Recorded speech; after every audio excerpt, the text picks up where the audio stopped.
The APFO has been in the news lately, and we wanted to find out more about how this affects you. We caught up with Chief of Planning Jim Wasilak, and this is coming in as our number 10 story. Can you tell me what the APFO is all about? The APFO is the city's Adequate Public Facilities Ordinance, and it ensures that new development does not exceed the public infrastructure capacity that the city has. There are a number of tests involved in the APFO, including schools, transportation, public sewer, public water, and fire and emergency services. Well, I know it's been in the news a lot recently in the city. Can you give us some more background on that? Sure. The APFO has been in effect for about 5 years, and until recently, we really hadn't had to apply it for a number of reasons, probably the economy being one. But there was an application that came forward regarding school capacity, and was appealed to circuit court. Ultimately, the city was told that we needed to administer the ordinance as directly as it was written, that we had administered quite correctly. So that's probably the biggest news story that we've heard with the APFO.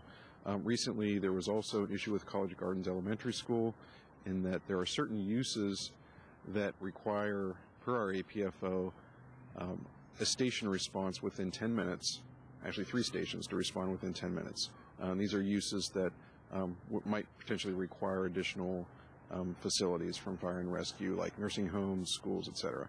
So when the school wanted to expand slightly by adding 2 portables, they actually were in this area that we found from Montgomery Fire and Rescue that actually doesn't meet that test. So what is being done now, Jim, in terms of the committee that was recently formed? The Planning Commission appointed a committee to look at the APFO and make recommendations to the Commission, and ultimately the Commission will make recommendations to the Mayor and Council on potential changes to the APFO. They may be small, they may be large. It's really up to the committee to make a recommendation. But like I said, it has been 5 years. Some things have changed. The economy has changed. We have a new zoning ordinance, working on a new master plan. So I think looking at the APFO in that context will be very valuable. And actually the APFO was always envisioned to be revised from time to time. More of a kind of living document, I guess. Yes. So that's a pretty big job for the committee to kind of comb through all those documents. It is. I just sent out a shipment to them with all of the kind of the initial shipment of all the documents that they'll need to become familiar with, and we expect that there will be more. The committee has been outlined a 6-month period that they can report back to the Planning Commission. So they'll report back kind of wherever they are. If they're ready to make recommendations at that point, they will do so.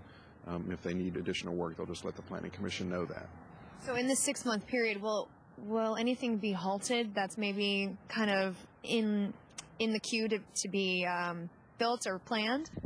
I wouldn't well, I'll take that back. We have one application that is actually halted because of the existing APFO. There's not a lot of residential applications out there right now. So the school capacity issue, actually, just by demographic trends, most of the schools in Rockville are over capacity. It's probably not news to anyone who has kids in the system. But there are very few areas in Rockville where residential development actually could be approved, even now, without changes to the APFO. What about the recently released strategic scan and also the new census numbers that we'll be expecting? Does that play into this at all?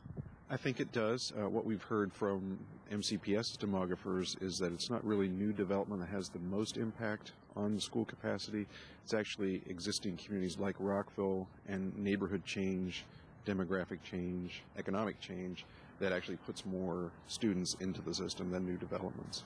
Well, I know that if people have questions that they can go online to find answers about the APFO? Yes. With the Planning Commission webpage, there's kind of the charge the Commission laid out for the committee. Then we're working with the PIO to develop a webpage for the APFO committee themselves. So all the information that they are considering will be available in one place. Great. And we'll be covering the progress through the Planning Commission meetings, and we'll hopefully be checking back in with you on Rockville's 11 in the future. Great. Look forward.